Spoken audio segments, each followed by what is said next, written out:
Kalau untuk brand yang masuk ke galeri jam tangan ini ada kriterianya nggak? Kira-kira? Yang pasti yang masuk ke kita itu 100% original. Oke. Terus bukan barang DM atau black market atau barang iya. tiruan, semuanya original resmi Original dari ya semuanya. dari distributor resmi langsung. Oke. Principal distributor ke retail ke kami. Gitu. Jadi barangnya resmi. Oke. Untuk merek kita ada lebih dari 40 merek 40 brand. Oke, banyak yang banget terkenal ya. Nah, dari beliau itu kita banyak kenalan kayak Raffi Ahmad, kayak Denny Sumargo, terus nanti kita bakal banyak artis-artis nasional lah bakal kita kolaborasi dengan mereka, kita buat konten. Jadi nanti banyak yang datang ke sini nih ya. Bisa datang ke sini, bisa kami yang ke rumahnya. Pokoknya kolaborasi ya, Bang ya. Ya. Oke. Doa saya sih pengennya tetap ya semua orang yang berbisnis pasti pengen berkembang ya. Saya pengen punya cabang, terus tim-tim saya juga pengen makin banyak gitu. Saya kepada tim bukan kayak bos anak buah, enggak. Saya lebih ke yuk bareng-bareng. Bareng-bareng kerja ya. Itu aja sih. Oke. Banyak cabang, dikenal oleh masyarakat nasional. Tujuannya saat ini pengennya seperti itu sih. Oke. Gitu.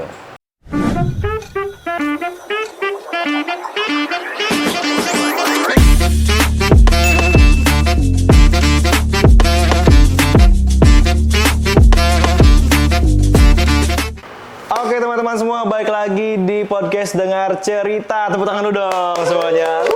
Rame. Kali ini kita lagi bareng sama atlet futsal yang jualan jam ya. Atlet futsal. Bukan ya? Bukan. Bukan ya? Jadi yang benar tuh apa? Yang benar masih belajar olahraga. Belajar olahraga. Ya kita jadi di samping saya ini teman-teman semua, Bang Ardi, owner dari ini, Galeri Jam Tangan ya. Pasti teman-teman yang di sekitaran Kota Bandar Lampung udah nggak asing lagi sama satu brand ini, Galeri Jam Tangan, toko ini yang ngejual banyak banget jam. Nih, buktinya apa? Di depan kita udah banyak jam aja. Thank you. Jadi hari ini kita mau ngebahas apa, Bang? Ngebahas waktu. Bahas Wih. waktu ya, masa lalu. Masa lalu. Karena saya jualan jam, kita bahas masalah waktu ya. Nggak salah, berarti. Iya, boleh. Kalau gitu kita tarik dulu langsung ke belakang, Bang. Boleh. Tapi sebelum itu gua ada tebak-tebakan dulu. Apa itu? Jam apa yang bikin rame? Apa ya? Mungkin konser Jamrud. Jamrud. Bener, tapi bukan Bukan itu. ya? Bukan. Ada lagi? Jambore. Jamrud rame anak-anaknya. Mau tahu jawabannya, Bang? Apa itu? Jamaah. Wah. Iya, itu jawabannya. Valid ya. Bikin rame. Oke. Seru. Tapi ngebahas jam ini menarik. Ya. Karena saya juga kebetulan punya cerita juga, Bang, tentang jam ini. Kebetulan ayah juga penghobi jam. Oh. Iya, Cuma cuman koleksi ya. koleksi tapi nggak banyak-banyak banget. Cuman di salah satu brand aja sih Oke, koleksinya. oke. Seiko brandnya. ya? Iya, dia suka koleksi dari zaman dulu sampai sekarang masih. Dari Seiko 5 mungkin ya. Iya, ini Seiko 5. Iya. Turunan juga. Dari Jepang, dia brand-brand nomor 1 di Jepang sih dia. Memang ya. Bagus deh emang kualitasnya. Oke. Nggak salah pilih tuh. Siap. Tenang berarti ya, nggak salah pilih. Nah, jadi gitu Bang, emang udah ada cerita. Nah, kan jam itu juga ada banyak banget, apa ya namanya? Orang-orang tuh kan banyak tuh alasan buat dia beli jam. Ada yang dia emang koleksi kayak tadi. Koleksi. Ada juga yang mungkin, apa ya namanya, achievement. Boleh. Dia misalkan kerja di sini untuk rewardnya beli jam. Iya. Meraih segini juta pertama orang-orang tuh pada kayak gitu kan, beli jam rewardnya. Ada juga yang kayak saya mungkin alasan jamnya gara-gara nutupin belang. Iya. Soalnya udah keburu belang. Kalau nggak belang, ditutupin agak kurang enak. Ada obatnya tuh. Apa obatnya? Pakai lotion Families. Masuk. Istri saya kebetulan punya skincare juga, dia khusus untuk body lotion. Dia bisa ngilangin belang. Oh iya. Udah, sampai di situ aja iklannya.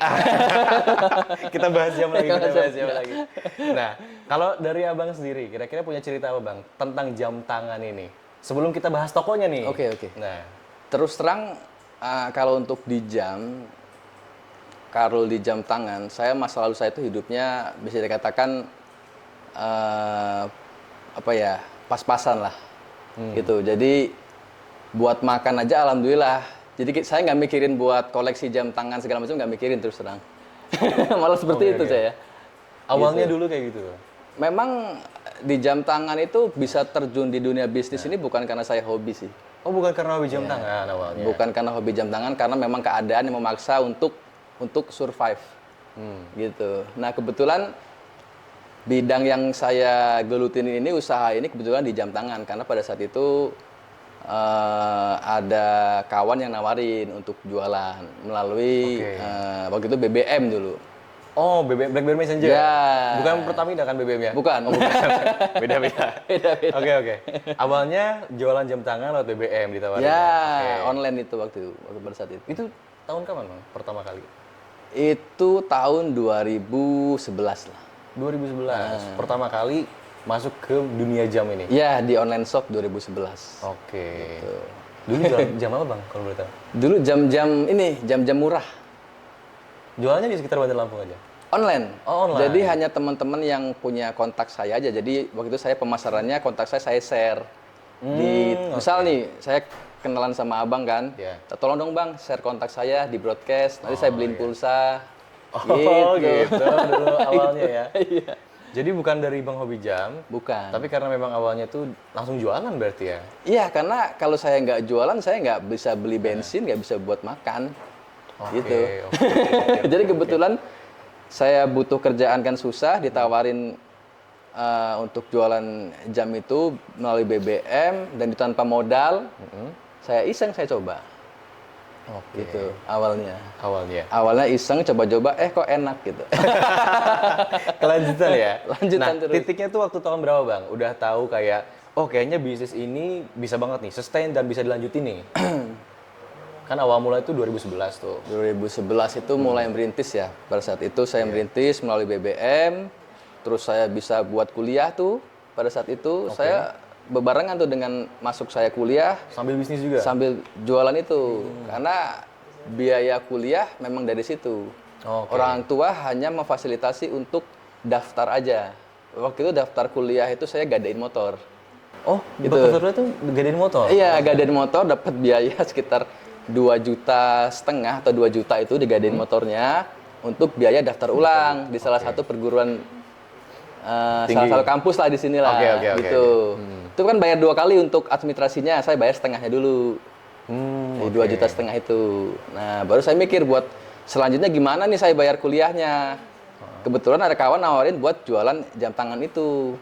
Saya berusaha untuk gimana caranya ya si jam tangan ini bisa laku. Yaitu dengan cara broadcast, terus promosi di Twitter pada saat itu. Banyak calon konsumen yang mulai invite BBM, terus saya sering buat story-story, ada yang nyangkut di prospek, CO gitu, order transfer. Pas itu belum ada marketplace pada saat itu. Belum ada marketplace ya? Belum. Memang benar-benar via BBM aja ya? Langsung BBM transfer. Gitu. Tapi dulu kalau dilihat berarti marketnya memang banyak ya? Maksudnya yang beli jam tangan lewat BBM gitu kan? Iya, karena kan belum ada marketplace. Belum ada marketplace. Jadi belum seramai saat ini orang jualan kan lebih banyak nih. Sekarang orang jualan banyak. Dulu orang mau jualan kan gengsi. Oh iya. Iya, jadi teman-teman sebaya saya ini nggak ada yang jualan karena menurut dia itu sesuatu hal yang apa ya? Nggak punya masa depan lah. Gitu. Saat itu. Pada saat itu. Nah, sekarang teman-teman seusia saya ini malah mulai baru mau jualan semua ini. Apa aja mau dijual. Baru mulai ya? Baru mulai. agak telat stepnya ya? Agak telat gitu. Tapi berarti dulu yang memotivasi banget karena tadi Abang keadaan sih. Juga, emang dari keadaan ya. Dari mulai kuliah ini baru tahu banget nih Bang. Gadain motor, abis itu sambil kuliah juga berarti sambil jualan jam tangan. Iya. Jadi mungkin saya mau cerita garis benang merahnya ya biar nggak seperti ceritanya tuh langsung ke depan mundur gitu ya. Iya. Saya sekolah itu di Teluk, salah satu sekolah di Teluk. Rumah saya itu di Gading Rejo, Pringsewu. Karena saya nggak diterima di sekolah favorit di Gading, saya nyari sekolah yang jauh. Jauh Bang. Karena saya, saya punya rasa gimana ya, teman-teman gue pada diterima nih di sekolah favorit, gue nggak sendiri minder. Jelas gue ngebuang lah sekolah jauh. Kebetulan orang tua saya tuh ngajar di salah satu SD di Teluk, di Gudang Arem, di SD 2 Pesawahan. Gitu. Jadi saya berangkat bareng dengan bapak saya tuh setiap pagi. Gitu. Nah, lulus saya tahun 2008. lulus tahun 2008 itu SMA, saya mengalami kecelakaan. Nah, saya mengalami kecelakaan motor pada saat itu dibonceng oleh kawan saya. Itu saya mengalami kecelakaan pada saat saya mau daftar Indomaret. Lagi proses untuk buat surat lamaran. Buat surat lamaran Ya. 2008. 2008, saya mau daftar Indomaret dulu. Lulus SMA mau daftar Indomaret, Alfamart. Saya udah buatin beberapa lamaran tuh. Yang siap mau saya kirim. Pada saat itu saya udah survei Indomaret itu ada di daerah Kalibalok kalau nggak salah. Oke. Ya Kalibalok ya kalau nggak salah ya teman-teman ya. Di Campang Raya. Campang. Udah kesana, udah survei tempatnya segala macam, harus buat surat lamaran. Saya buat surat lamaran lah pada saat itu. Saya ke tempat teman saya mau buat surat lamaran. Pada hari kalau nggak salah itu malam Jumat. Masih inget nih ya spesifik Masih ingat harinya? karena pada saat ini pembelajaran juga buat teman-teman, kita nggak boleh untuk durhaka sama orang tua, terutama buat ibu. Pada saat itu saya setelah sholat maghrib, saya langsung keluar. Nah, ibu saya itu ngelarang sebenarnya, jangan langsung keluar. Oh, nggak boleh keluar. Ngaji dulu, gitu. Nah, tapi karena saya pengen kerja, pengen cepet-cepet buat surat lamaran, bisa diterima kerja, saya menghiraukan omongan orang tua. Langsunglah saya keluar rumah tuh setelah maghrib. Ke rumah teman saya. Setelah ke rumah teman saya, begitu mau jalan pulang, terjadinya kecelakaan, gitu. Nah, terjadi kecelakaan, tangan saya patah, kaki saya patah. Setahun sampai setahun setengah saya nggak bisa apa-apa. Saya terpuruk di rumah dengan keadaan seperti orang lumpuh lah, nggak bisa gerak sama sekali, gitu. Nah, keadaan ekonominya kan memang sulit. Kita nggak bisa untuk ke dokter atau ke rumah sakit yang pada saat itu BPJS itu belum kayak sekarang ya. Belum, mungkin ada tapi mungkin saya kan belum terdaftar juga atau bagaimana, saya nggak tahu. Intinya nggak ada biaya untuk ke rumah sakit. Akhirnya dibawa ke pengobatan alternatif, gitu. Di salah satu pengobatan alternatif di Pringsewu. Dan itu ternyata yang mengobatin saya itu bukan yang profesionalnya, yang masih belajar. Oh, bukan yang jagonya gitu Bukan, karena kebetulan kakaknya itu pada saat itu nggak boleh. Mungkin ada tantangan atau bagaimana ya, malam Jumat itu nggak boleh megang orang buat diobatin. Adalah adeknya. Nah, adeknya ini belum pengalaman. Gimana tuh, Bang? Apanya? Pas Lokasinya? lagi, iya. Itu Gimana? ya sakit sih, pastilah sakit. Kita sudah patah, terus Tangan yang kiri, kanan? kiri. Kiri semua? Kiri dan kaki kiri. Kakinya saya ini bagian pinggang ini yang bulatnya itu dia remuk bagi dua. Nggak bisa jalan berarti? Nggak bisa dong. Gitu. Jadi diobatin, tapi dengan orang yang bukan ahlinya itu gimana gitu. Iya. Tapi kalau tulang kan memang walaupun tulang itu nggak diapa-apain tetap bakal nyambung. Kalau tulang ya? Tulang, tapi yang jadi masalah kan posisinya pas atau tidak. Iya, betul. Gitu. Nah, kebetulan kalau di bagian kaki itu hanya kebuka, kemudian terus dia nyatu lagi masih nggak ada masalah. Nah, tangannya ini yang agak bermasalah karena dia nggak, sambungannya itu nggak pas seperti awalnya gitu. Lalu saya 2011 saya ngelamar kerja. Ngelamar kerja lagi? Itu Kemana-mana saya. Semuanya udah mulai bisa jalan. Oh, udah mulai bisa jalan. Bisa jalan, saya ngelamar kerja. Pernah saya ke Bekasi. Oh, sampai ke sana juga? Pernah ke Bekasi, sampai ke Tambak Udang itu di daerah mana? Tambak Udang di mana? Di mana? Lampung mana itu?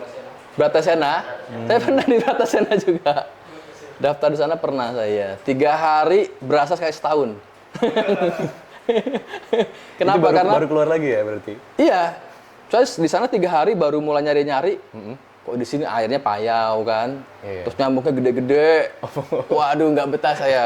Balik lagi, pulang lagi nyari kerjaan lagi. Akhirnya saya dapat kerjaan, salah satu kerjaan itu di studio foto. Studio foto? Ya, 2010 saya di studio foto. Salah satu studio foto di Bandar Lampung. Dulu terkenal tuh anak-anak SMA. Kurang lebih SMA lulusan tahun 2005 sampai 2008 sampai 2011 masih terkenal sih dulu. Apa namanya, Bang? Boleh sebutin ya? Disebut aja nggak apa-apa? Oh ya, Iya. Dilo Digital. Dilo Digital? Di Palapa. Mungkin anak-anak usia lahiran tahun 90 paham lah, atau 95 lah paham lah. Sekarang udah nggak ada. Nggak tahu sih. Nggak ada yang tahu, ada yang tahu? Oh, tahu. Valid berarti kelahiran 90-an ini. Valid. Ya, anak perintis dulu. Nah. Jadi dulu saya ngedit. Ngedit foto. Awalnya ngedit foto? Iya, ngedit foto di studio foto. Dan itu pun daftarnya saya bukan punya keahlian. Memang kemauan aja. Memang apa ya? Gimana caranya saya bisa masuk studio itu walaupun saya nggak punya keahlian. Oke. Akhirnya saya masuk, saya daftar, saya cari tahu orangnya yang bagian tangan kanan si bos itu. Saya minta tolong benar sama abang-abang itu. Namanya Mas Heri. Mungkin kalau nonton Mas Heri. Oke. Mas Heri, saya masukin lamaran, saya jujur ngomong sama Mas Heri itu. Mas minta tolong Mas, saya sama sekali nggak punya keahlian, tapi saya pengen bekerja. Gimana caranya gitu kan? Nah, mungkin Mas Heri mungkin kasihan ngeliat saya kali ya, udah kurus, kering kan, hitam kan. Mungkin diusahain dengan dia, diajukan ke bos bahwa ada orang mau ngelamar kerja, minta di approve gitu. Akhirnya masuklah. Di situ saya nggak langsung kerja, diajarin. Oh, memang dari awal banget berarti ya? Diajarin sama teman-teman, ada Mas Heri Yoyoy. Halo Mas Heri Yoyoy. Beliau yang ngajarin saya waktu itu. Oke. Jadi pernah ada kejadian saya ngedit foto, kebetulan orang itu jerawatnya penuh. Nah loh. Dikasih ke saya. Terus minta dibersihin? Minta dibersihin. Oke. 2 jam saya keringetan ngerjain itu, nggak beres-beres. Akhirnya orang marah-marah ke saya. Waduh. Marah-marah saya, malu kan saya kan. Akhirnya Mas Heri, Mas Aris itu, Mas Aris Yoyo yang bantuin saya. Sini di filenya. Mau bawa kasih file flash disk saya, dikerjain sama dia, dikirim ke saya, tunjukin ke orangnya. Nah, baru selesai. Agak dagdikduk juga ya? Dagdikduk. Thank you Mas Yoyo. Mantap. Karena kan belum punya keahlian, tapi langsung megang klien soalnya kan. Karena saya punya kemauan. Oke. Daripada saya nggak makan, ya kan? Benar. Saya punya keinginan masa depan, saya pengen kuliah, pengen sekolah, tapi nggak punya biaya, gimana caranya? Kan harus survive. Betul. Saya lulus 2008, kecelakaan, mau kuliah nggak ada biaya, saya kerja dulu, nyari kerjaan. Gitu. 1 tahun saya di Lo Digital. Saya dari tahun 2010 masuk, saya resign di 2011. Saya sudah dapat ilmu untuk editing foto dan sedikit-sedikit fotografer di situ. Langsung saya daftar kuliah. Setelah itu langsung daftar kuliah. Nah, 1 tahun saya kerja di sana, saya kredit motor Honda Revo pada saat itu. Oke. Masih ada nggak sekarang motor? Masih ada, tapi sama om saya. Motor sejarah itu ya? Sejarah itu, saya kasih om saya. Nah, motor itu saya gadein ke om saya buat daftar kuliah. Oh gitu. Gitu. Nah, sambil kuliah, saya ditawarin untuk jualan jam. Nah, di sini nih. Saat itu. Oleh teman saya. Teman saya yang tadinya kerja bareng di Lo Digital. Namanya Afuat. Halo Afuat. Oke. Memang awal karir berarti di Lo Digital itu ya? Lo Digital. Kenalan dengan teman-teman dari berbagai macam usia dan suku, ras, dan macam-macam di situ. Oke. Gitu. Jadi Afuat itu pada saat itu, beliau orang dari Bogor, sengaja merantau ke Bandar Lampung. Gitu. Kerja bareng tuh di studi foto pada saat itu. Oke. Itu begitu dia resign, saya resign kuliah. Beliau ternyata setelah resign dari Lo Digital, beliau di sana itu ternyata jualan jam itu tadi. Iya. Dia mulai dari website, dari BBM. Nah, saya ditawarin, mau nggak dia jualan jam tangan? Gimana caranya, kata saya kan? Lo harus punya BB. Waduh, HP gua yang Nexian itu. Nexian yang kecil Nexian, itu, iya, yang dual SIM itu, yang harus ada XL-nya gitu kan. Iya, XL, benar. Harus upgrade dong, kata saya. Saya mikir gimana caranya. Saya punya uang pada saat itu 200.000.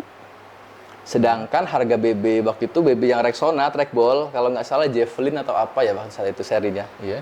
Berapa itu? 400.000. 400.000. Second. Gitu. Saya pinjam orang tua. Oke. Gitu. Saya pinjam orang tua 200.000, saya beli. Masuklah grupnya si grup jam tangan itu. Just sebagai reseller saya. Gitu. Saya sebagai reseller, reseller, masuk grupnya. Terus di situ keluarlah banyak-banyak artikel.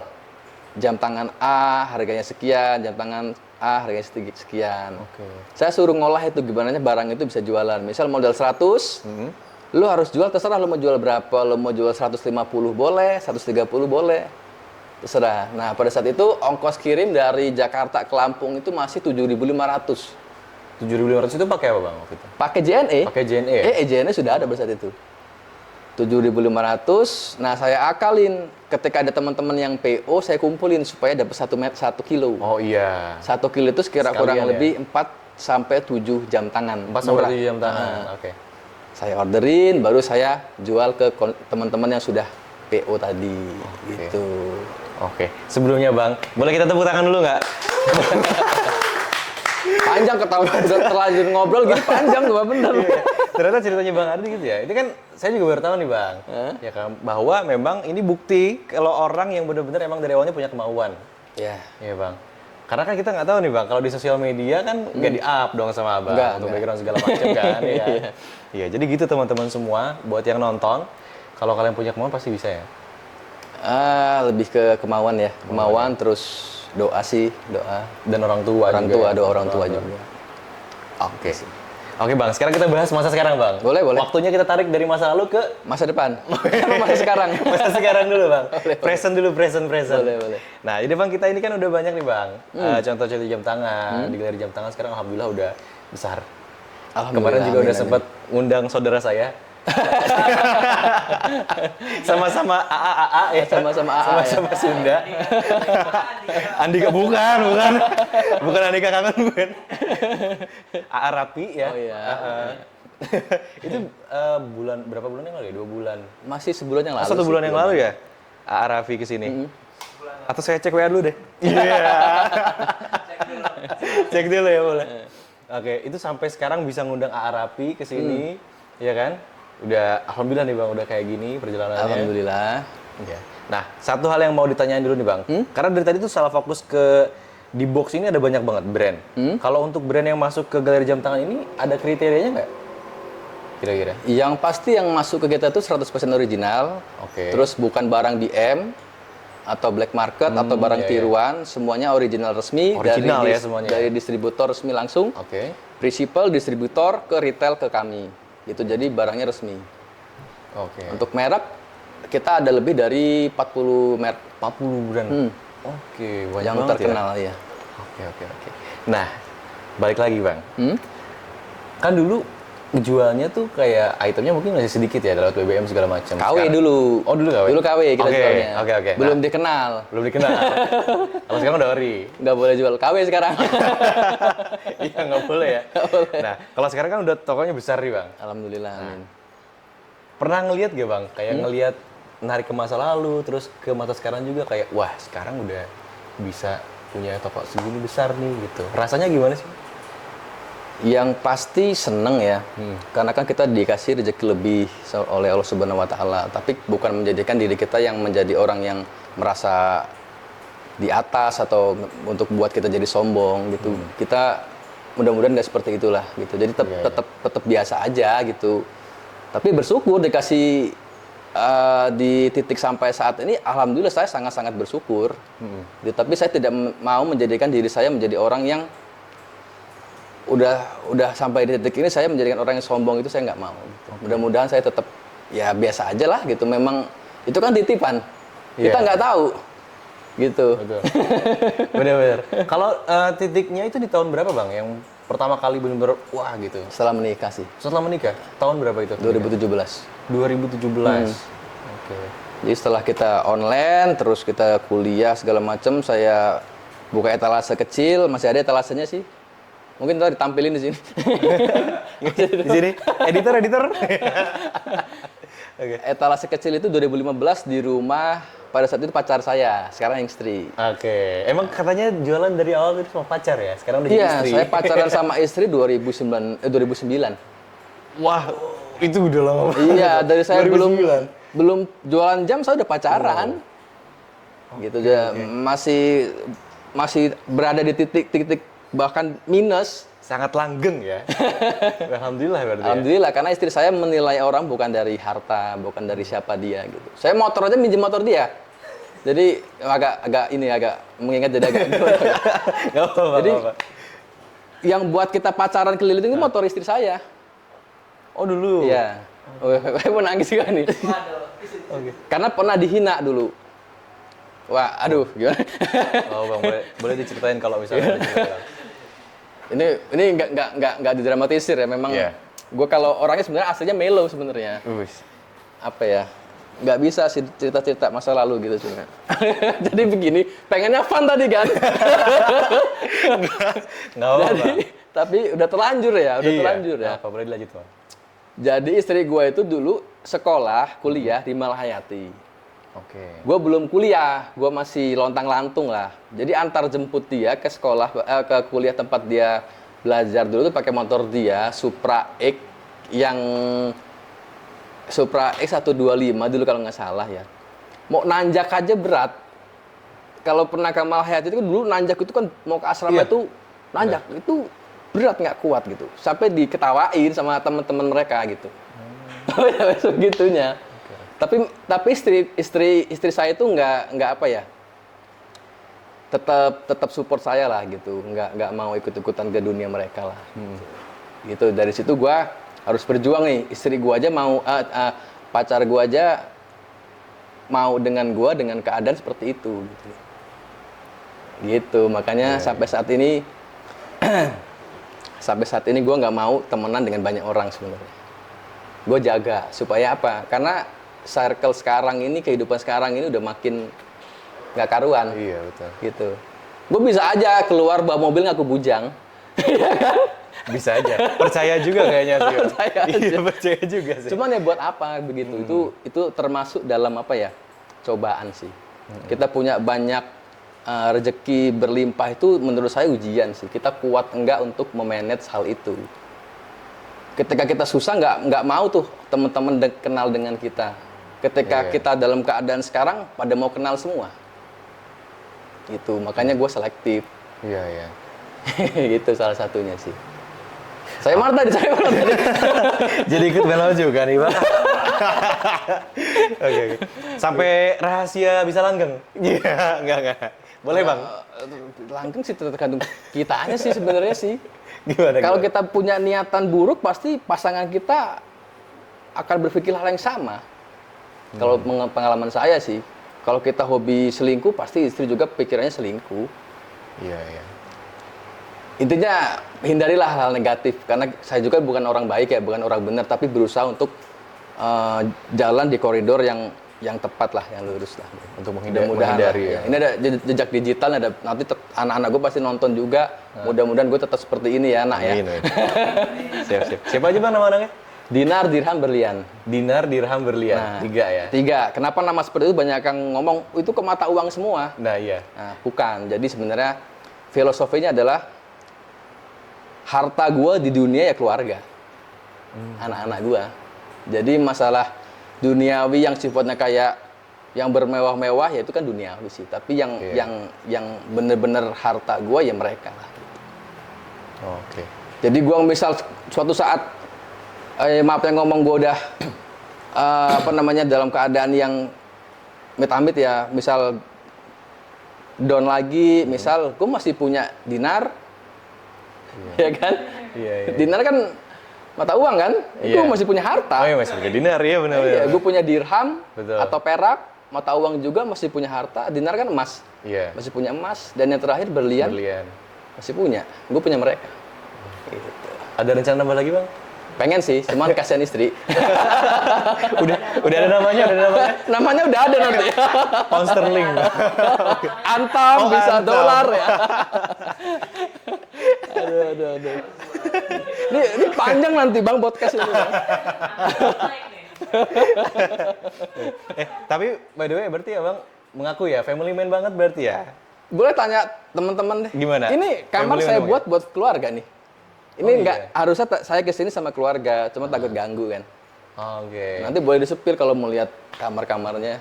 Ini kamar disengaja kita buat sederhana, ngampar di kasur, semuanya supaya bisa saling apa sih kalau di kasur itu uleng-ulengan lah gitu. Iya. Tapi fun fact juga nih buat teman-teman semua. Tadi sebelum kita mulai podcast, ditelepon juga tuh sama itu siapa namanya bang tadi? Itu yang dirham. Dirham. Tadi Bang Ardi ditelepon juga sama Dirham. Lagi di mana Pak katanya? Iya, karena merasa nggak diajak kali. Oke deh. Kita bahas bisnis lagi bang. Boleh. Untuk si gelar jam tangan ini bang, nextnya bakal ada apa kira-kira?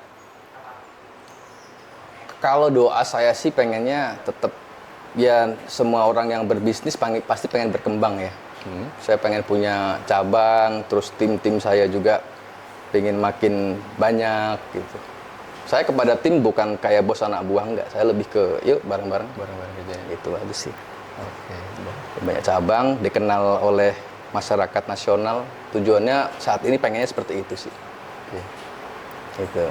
Dan untuk teman-teman yang masih muda, yang masih merintis nih Bang, jiwa-jiwa Abang yang tahun dulu nih, yang lagi berjuang-berjuang ya, punya pesan nggak Bang buat mereka? Apa ya, saya nggak berani kalau gitu. terkesan menggurui, padahal Dari pengalaman aja Bang. dari kira-kira. pengalaman saya itu tadi udah saya ceritain. Yang penting kita tetap optimis, semangat, jangan pernah berpikir kayak kita mau hal yang negatif ya, kayak kita mau curang. Yang penting kita tunjukin loyalitas kita aja lah. Kita mampu apa ya kita maksimalin. Oke. Gitu. Terus jangan lupa berdoa, karena tetap gimana apa yang kita lakukan itu pasti ada hasil.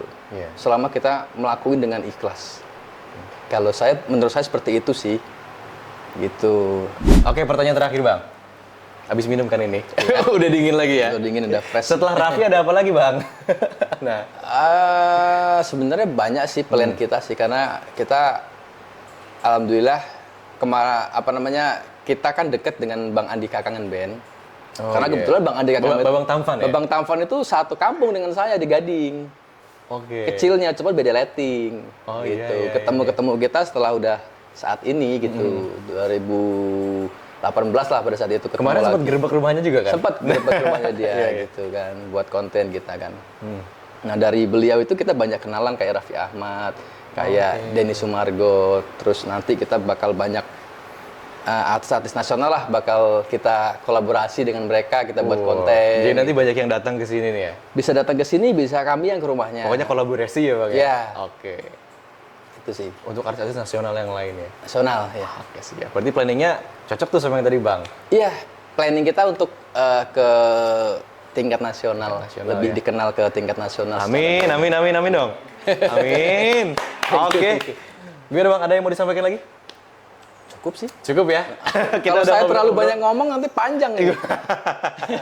Oke, terima kasih Bang Oke, Ardi. oke, Kita thank udah you, ngobrol-ngobrol kali ini, udah sharing-sharing, ceritain dari masa lalu sampai ke masa depan. Masa depan. Rencana Bang ya. Bener, Thank you banget, ditunggu undangan futsal selanjutnya. Mantap. Oke. Next futsal lagi kita ya. Oke, terima kasih Bang. Sampai jumpa teman-teman semua di episode Dengar Cerita berikutnya. Tepuk tangan dong. Thank you Bang. Oke.